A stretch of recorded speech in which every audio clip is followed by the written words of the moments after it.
Suasana kota Ceres terlihat sangat damai dengan banyaknya aktivitas yang dilakukan oleh semua orang. Lalu di sebuah kedai terlihat Ray bertanya pada semua anggota kelompok Twinhorn jika siapakah yang akan berangkat menemani perjalanan Arthur nanti. Dengan cepat Adam pun menolak permintaan itu, bukan karena dia tak ingin membantu, namun mengurus anak kecil bukanlah keahlian dari dirinya. Ditambah lagi dengan kepribadian yang dimilikinya, kemungkinan Arthur bisa saja membunuhnya saat dia sedang pulas tertidur suatu hari nanti. Candaan tersebut membuat Art sangat riang di sana.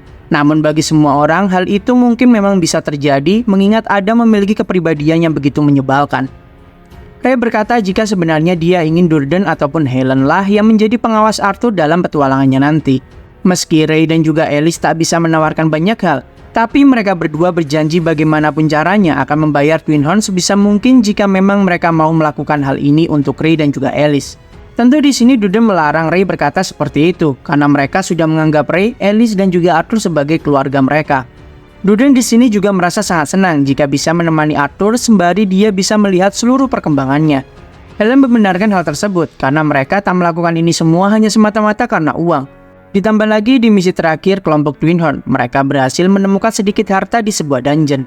Dalam diskusi tersebut tiba-tiba terdengar suara jika aku bersedia. Semua orang cukup terkejut karena melihat Jasmine yang mengacungkan tangannya dan berkata bersedia untuk menemani Arthur. Hal itu dikarenakan biasanya Jasmine sangat membenci misi pengawalan, bahkan lebih benci daripada Adam. Namun di sini Jasmine pun berkata jika hal itu tak masalah karena yang dia kawal saat ini adalah Arthur. Helen sangat setuju karena memang kemampuan Jasmine lah yang sangat cocok untuk melindungi perjalanan Arthur nanti. Hal ini disebabkan Durden dari awal mengkhususkan kemampuan dirinya pada pertahanan dengan efek mantra untuk partai besar.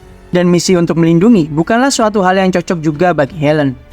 Alice pun menanyakan kembali untuk memastikan pada Jasmine jika apakah Jasmine benar-benar mau menemani perjalanan Arthur sebagai petualang. Dengan wajah yang sangat menggemaskan dan juga sangat yakin, Jasmine pun membenarkan hal tersebut dan dia berjanji akan menjaga Arthur. Adam pun menyarankan mereka semua untuk membiarkan Jasmine pergi, karena Jasmine satu-satunya augmenter di antara anggota Twinhorn dengan kecocokan elemen yang sama dengan Arthur. Ditambah lagi di sini Jasmine baru saja melewati tahap Black Orange tahun lalu. Tentu dengan atribut anginnya, dia adalah orang yang paling cocok dengan misi ini. Durden setuju meski sebenarnya dia sedikit sedih, karena sebenarnya Durden ingin sekali menemani Arthur. Ray pun dengan lirih berkata jika suatu hari nanti, mungkin Durden dapat melakukan perjalanan dengan Arthur. Arthur pun sangat senang karena akan ditemani oleh Jasmine kala itu. Dan di sini Jasmine pun juga ikut senang karena dapat menemani petualangan Arthur. Sore hari pun tiba. Ray, Alice, Ellie, dan juga Arthur pun pulang ke kediaman keluarga Elestia. Nampak Lilia yang baru saja selesai latihan sendiri di sana. Art merasa jika Lilia sudah bisa meditasi tanpa bantuan Arthur. Dan dia juga memperkirakan jika adiknya Ellie seharusnya sudah bisa bangkit pada umur 7-8 tahun nanti. Tapi tentu sebagai kakak sebenarnya Art ingin Ellie bangkit di umur yang normal dan tidak terlalu cepat. Karena hal itu tentu nantinya akan mengundang banyak perhatian terhadap adiknya. Arthur pun meminta ayahnya untuk membawanya ke rumah lelang, mengingat dirinya belum sempat memilih pedang untuk terakhir kali saat mereka ada di sana. Akhirnya berangkatlah mereka berdua ke rumah lelang Helstia untuk memilih pedang yang Art butuhkan. Saat tiba di gudang penyimpanan barang, terlihat Tuan Vincent dan juga Tabitha sedang sibuk sekali memilah-milah barang di sana. Pertanyaan bertubi-tubi tentang kesehatan Arthur pun ditanyakan oleh Tuan Vincent dan juga Tabitha saat itu. Tentu Arthur mengatakan pada mereka berdua jika keadaannya saat ini baik-baik saja. Di sini Vincent dan juga Tabitha nampak kurang senang atas sikap sang raja mengenai kejadian sebelumnya. Ray dan juga Vincent sepakat jika pemecatan yang dilakukan oleh pihak kerajaan hanya tindakan sementara saja hingga keadaan semuanya menjadi tenang. Saat kedua bapak-bapak tersebut sedang menggosip, Arthur pun memecahkan suasana dan mengatakan niatnya datang ke sana jika dia membutuhkan sebuah pedang untuk ujian tes di kuil petualang nanti. Vincent pun memberikan izin pada Arthur untuk mencari pedang yang memang Arthur inginkan. Lalu dia membawa Arthur ke sebuah ruangan yang dipenuhi dengan banyak senjata. Melihat pemandangan yang begitu menakjubkan, dengan ruangan yang sangat luas, serta diisi oleh ratusan bahkan ribuan senjata, membuat Arthur layaknya berada di sebuah taman bermain. Namun kesenangan Arthur pun tak berlangsung lama, karena setelah beberapa jam berputar-putar dan mencari, Arthur pun tak mendapatkan senjata yang benar-benar cocok untuk tubuhnya. Meski banyak sekali pedang hebat yang ada di sana, namun tak ada satupun pedang yang sampai membuat Arthur benar-benar sangat tertarik.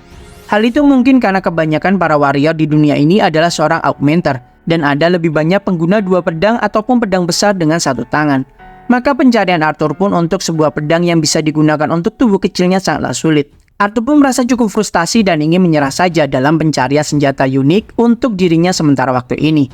Namun tiba-tiba terlihat Sylvie yang sibuk bermain ke bawah meja hingga dirinya menemukan sebuah tongkat hitam yang sepertinya sudah lama tak digunakan. Saat Arthur ingin mengembalikan tongkat tersebut dan mengembalikannya ke tempat semula, di sini Arthur langsung bisa merasakan jika benda yang diangkatnya bukanlah sebuah tongkat. Karena benda itu memiliki keseimbangan dan berat yang tak seringan sebuah tongkat. Arthur sangat yakin jika benda itu adalah sebuah pedang. Namun saat akan membuka sarung pedang tersebut, Arthur benar-benar kesulitan untuk membukanya. Maka dia pun mencoba untuk mengalirkan mana ke benda tersebut. Namun setelah berusaha cukup keras, tetap saja benda tersebut tak mau terbuka. Bahkan setelah Arthur mencoba menyalurkan semua mana elemen, tetap saja benda tersebut tak bergeming sedikit pun. Saat akan menyerah, Arthur tiba-tiba menyadari akan suatu hal yang belum dia lakukan. Namun sebenarnya dia tak percaya jika perkiraannya tersebut akanlah benar. Art pun berpikiran jika apakah kekuatan Dragon Wheel-nya dapat dia gunakan untuk membuka pedang yang sedang tersangkut tersebut. Dengan sangat tenang, Art pun kembali menggenggam pedang tersebut. Lalu dia memejamkan mata dan memunculkan tanda kehendak kembali pada bagian bawah matanya. Dan tiba-tiba suara kecil pun terdengar dari benda tersebut.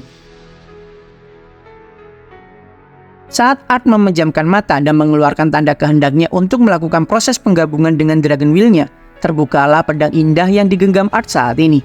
Dengan gagang hitam dan juga bilah pedang seperti layaknya kaca biru yang transparan. Saat itu, Arthur pun mencoba mengayunkan pedang tersebut beberapa kali dan membuatnya sempat berpikir jika betapa indahnya pedang yang saat ini dia genggam. Bahkan benda itu terlalu indah jika dianggap sebagai sebuah pedang. Namun karena tubuh Art terlalu kecil, maka antara pedang dan sarungnya terlalu berat untuk seorang anak kecil seperti dirinya. Meski begitu, Art pun mencoba menebaskan pedang indah itu pada sebuah tong yang ada di hadapannya. Dengan mudah, tong tersebut tertebas meski tak sepenuhnya terbelah. Hal itu dikarenakan ukuran pedang yang memang kurang pas dengan ukuran tubuh Arthur saat ini. Art memandangi pedang indah tersebut dan terdapat sebuah tulisan yang sepertinya dari sang penempa pedang tersebut. Daun Balat. Nama itulah yang Art baca pada pedang indah tersebut. Setelah membaca nama tersebut, tiba-tiba tangan Art seperti tersetrum dan menjatuhkan pedang tersebut dengan sedikit bercak darah Art pada gagangnya. Sylvie sempat mengkhawatirkan keadaan Arthur saat itu karena tangannya terluka. Namun di sini Art menenangkan Sylvie jika dia baik-baik saja dan itu hanyalah sedikit luka gores saja. Terlihat darah Art diserap oleh pedang bala tersebut. Tentu hal ini membuat Art sempat kebingungan dengan apa yang sebenarnya sudah terjadi pada pedang tersebut. Saat Art mengambil pedang yang terjatuh di lantai itu, kembali lagi Art dibuat terkejut. Karena berat serta ukuran dari sang pedang seketika berubah. Pedang itu seakan-akan menyelaraskan ukurannya dengan tubuh Arthur saat ini. Dan benar saja, saat Art mencoba menebaskan pedang tersebut, nampak Art merasa lebih nyaman dan juga sangat cocok dengan ukuran pedang itu sekarang. Art mencoba kembali membelah sebuah tong yang ada di sana untuk uji coba. Selama di kehidupan Raja Grey sebelumnya, dia memiliki akses terhadap senjata pedang yang tak ternilai harganya selama puluhan tahun. Namun tak pernah dia merasakan kecocokan yang sempurna seperti pedang yang saat ini Arthur genggam. Dengan sekali tebasan, tong yang ada di hadapannya terbelah dengan sangat mudah dan begitu sempurna. Hal itu benar-benar membuat Art sangat senang dan puas dengan pedang yang dia temukan kala itu. Memang sangat jarang ada kasus di mana Master Artificer mampu membuat staff dan tongkat yang memiliki kemampuan untuk mencocokkan diri dengan penggunanya. Karena senjata pada dasarnya akan menyelaraskan dirinya sendiri sehingga memungkinkan sang pengguna untuk memanipulasi mana antara pengguna dan juga senjatanya.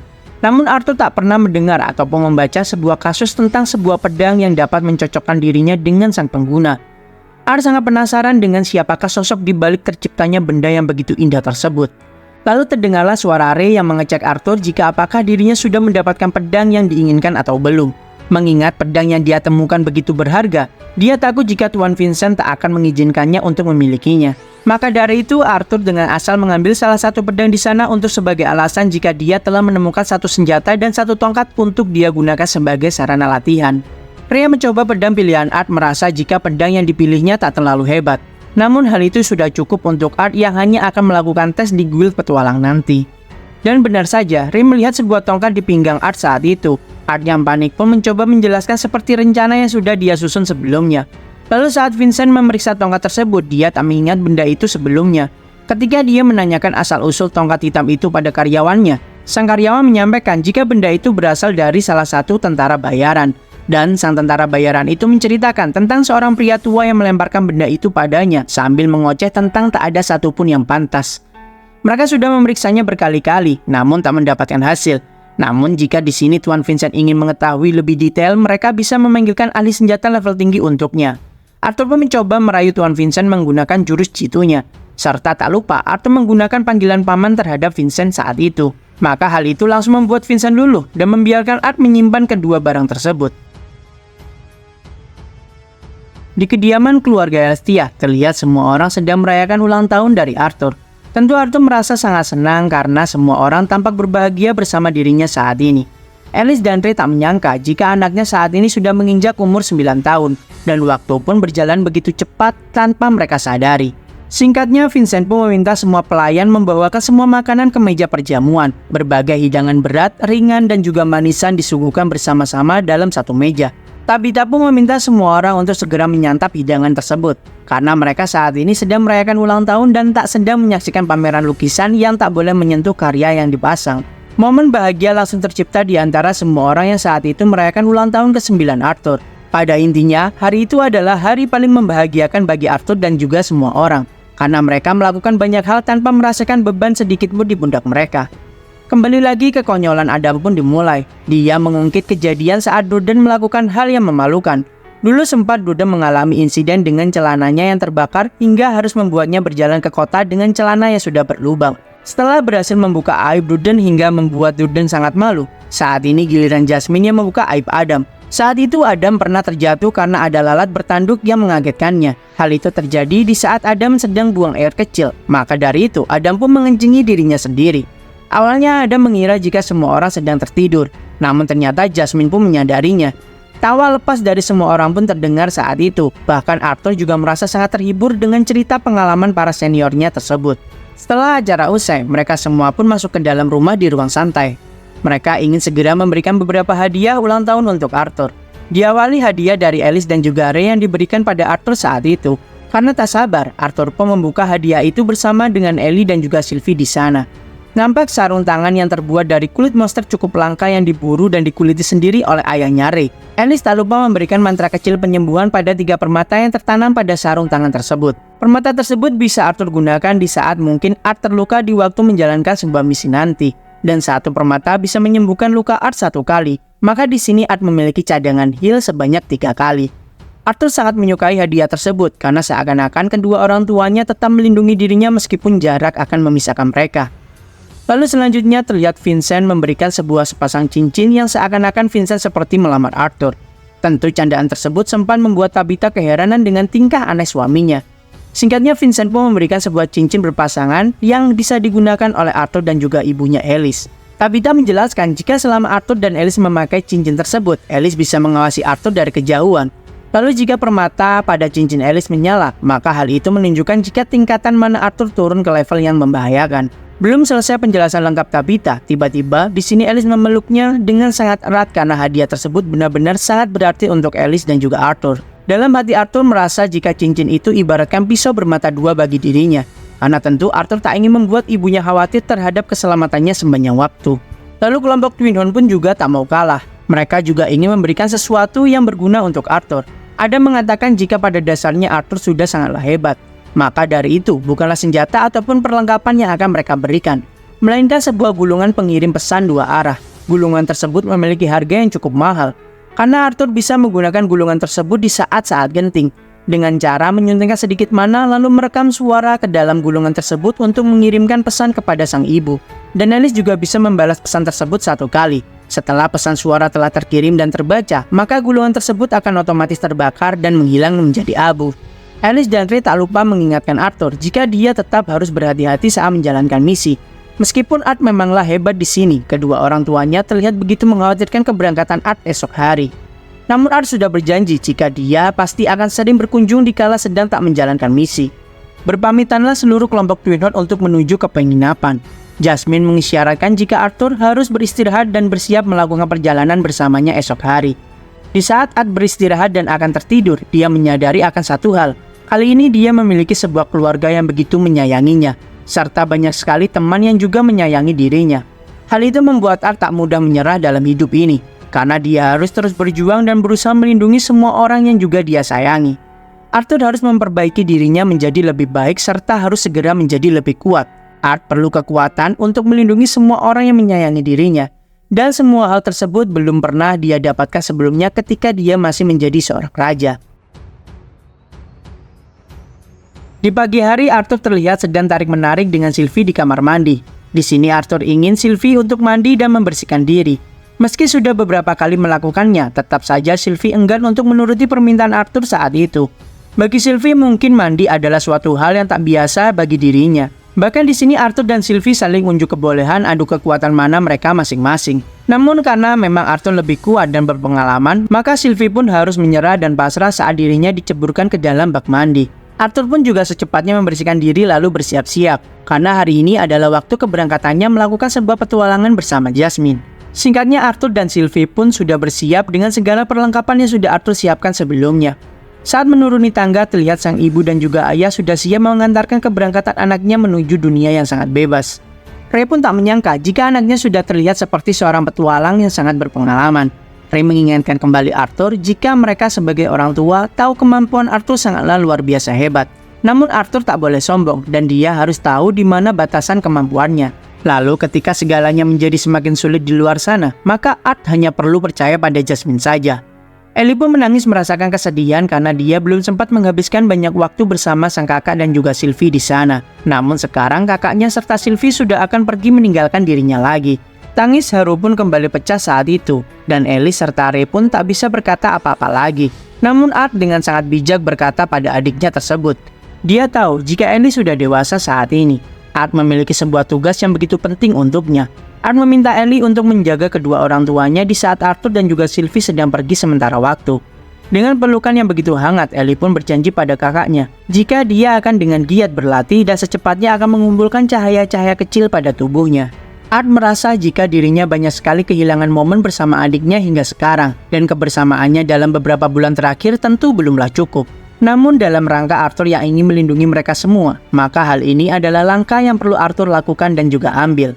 Untuk yang kesekian kalinya, Alice memeluk erat Art sambil meneteskan air mata seakan-akan dia tak sanggup melepaskan Arthur untuk menjadi seorang petualang.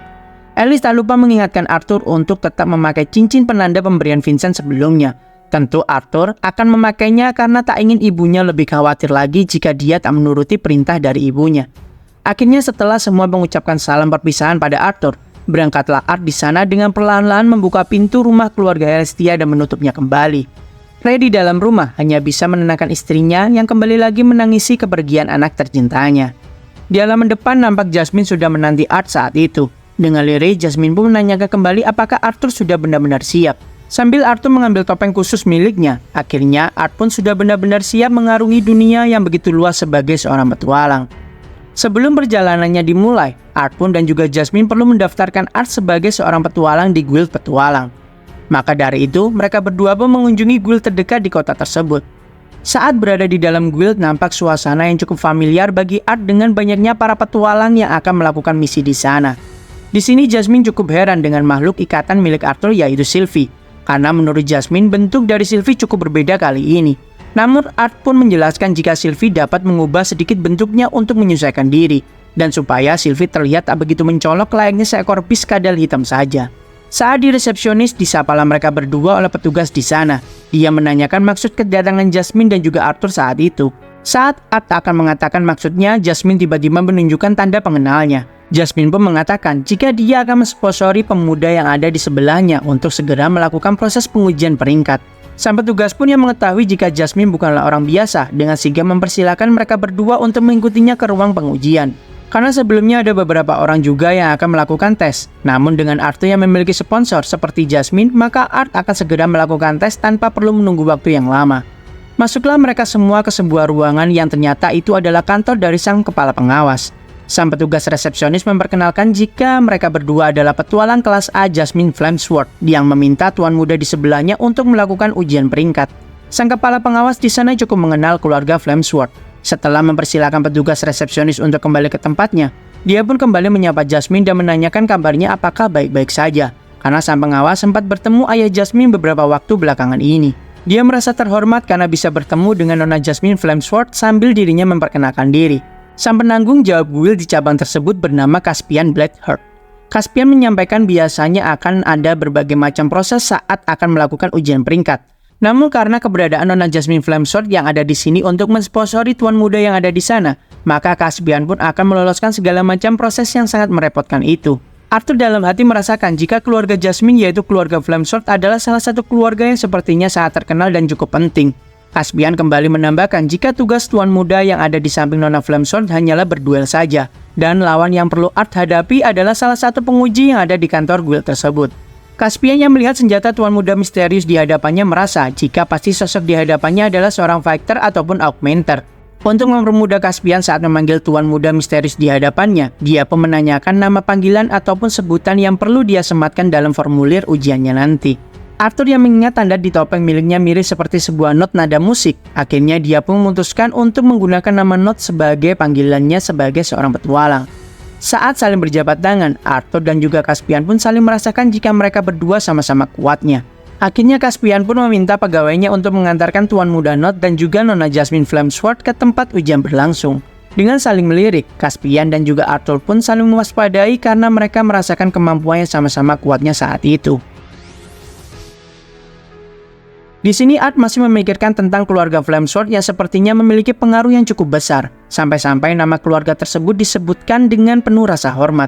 Apakah hal itu yang melatar belakangi Jasmine ingin menjadi pengawasnya, supaya Arthur memiliki jalan yang lebih mulus saat menjalani ujian peringkat kali ini?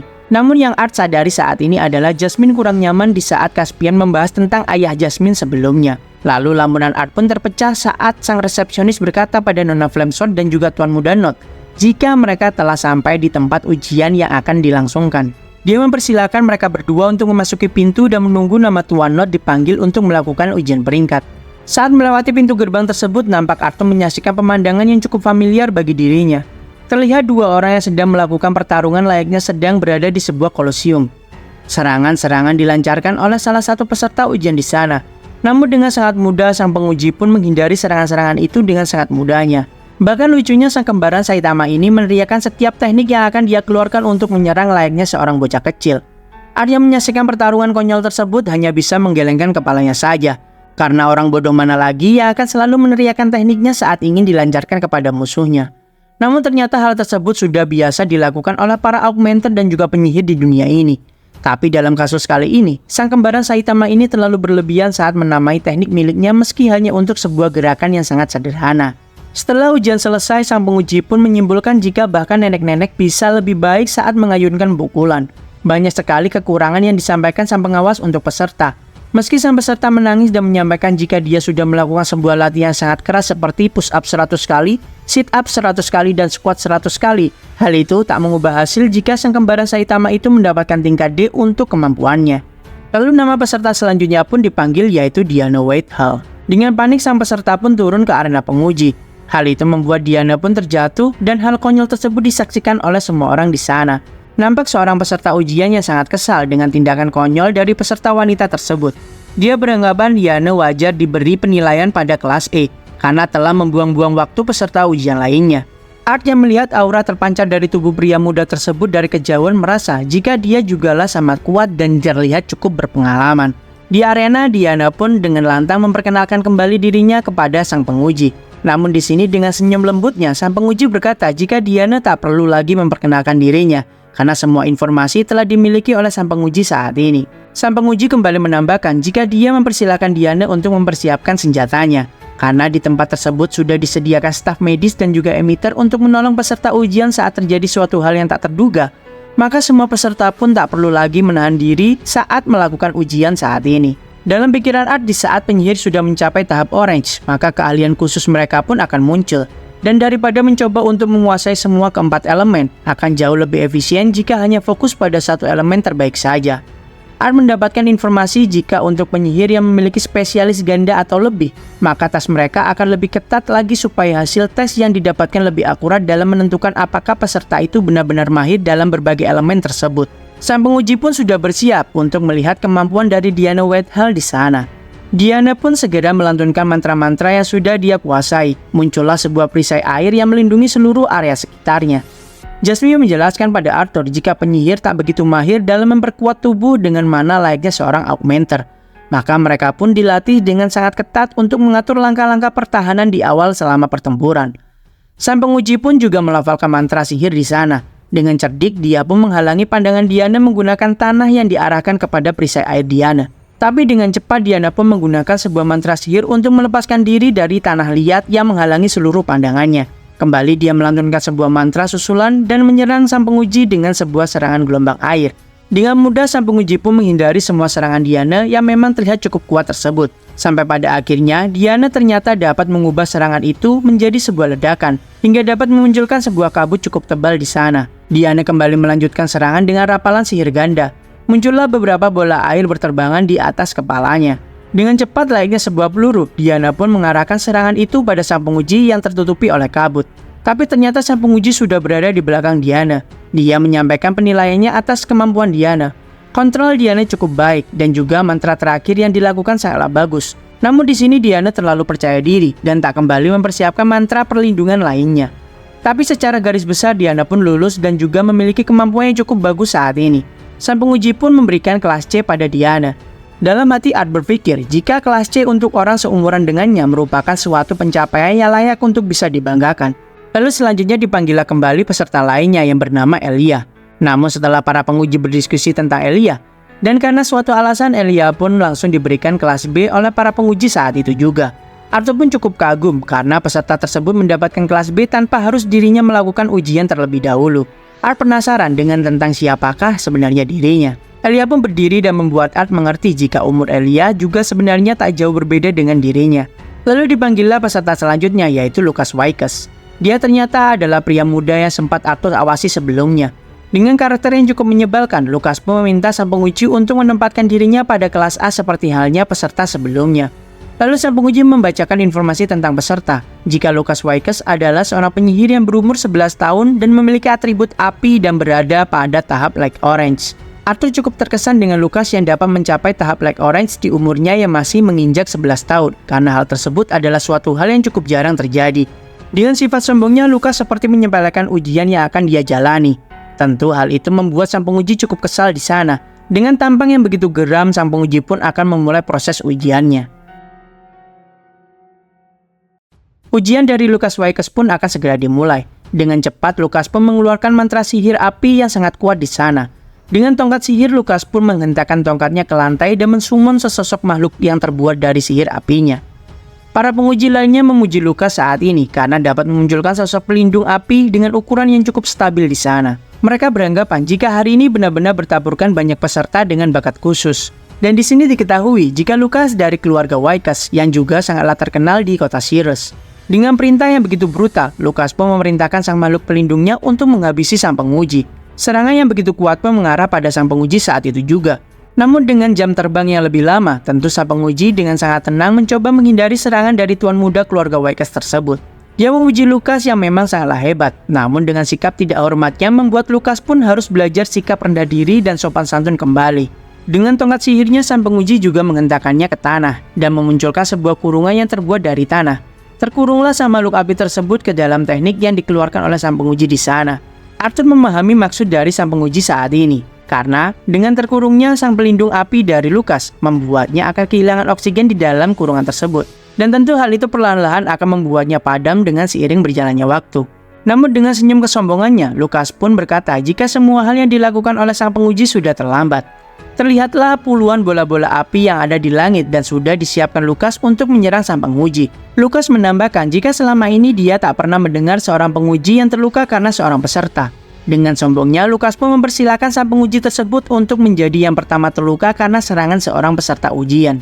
Dengan sangat geram karena sifat sombong Lucas, sang penguji pun melesatkan sihir tanah ke arah seluruh bola-bola api yang ada di atasnya.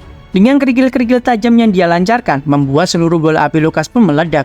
Namun karena memang jumlah bola api yang disiapkan Lucas sangatlah banyak, maka tak semua bola api dapat dihancurkan dan akhirnya Lucas pun melancarkan serangan cepat ke arah sang penguji menggunakan bola-bola api tersebut.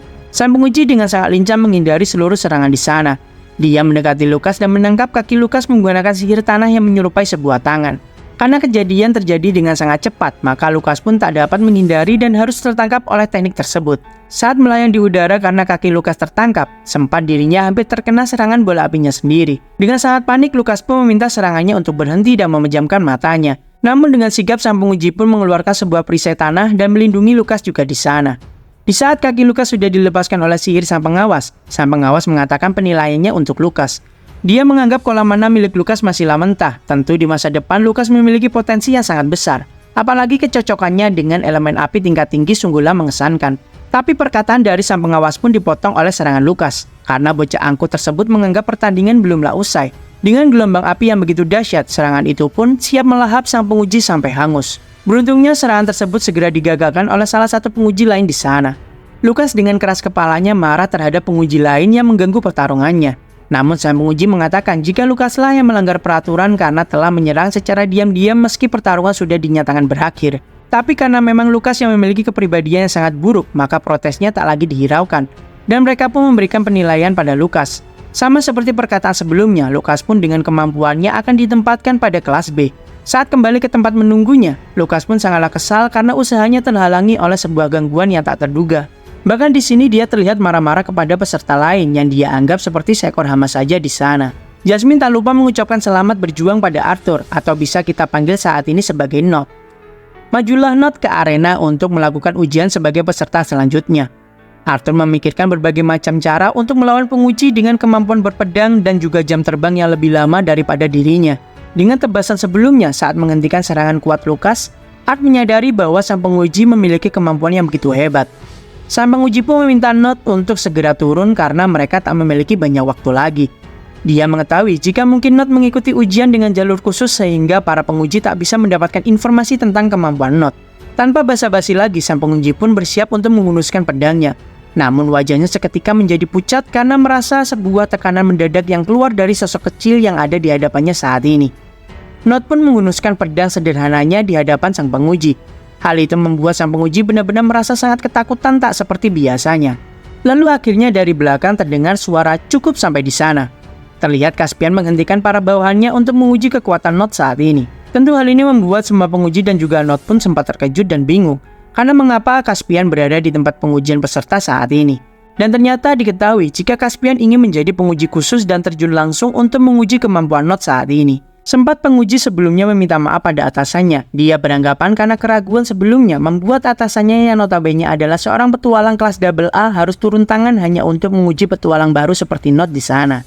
Namun Caspian di sini mengatakan jika dia tak mempertanyakan kekuatan dari bawahannya. Hanya saja Caspian secara pribadi ingin menguji Note secara langsung. Hal itu karena sponsor dari Note memiliki hubungan yang cukup kuat dengan dirinya. Dengan cukup percaya diri, Caspian pun bertanya pada Tuan Muda Note jika hal itu tak masalah bukan untuk dirinya menjadi penguji dalam mengetes kemampuan Tuan Muda Note di sana.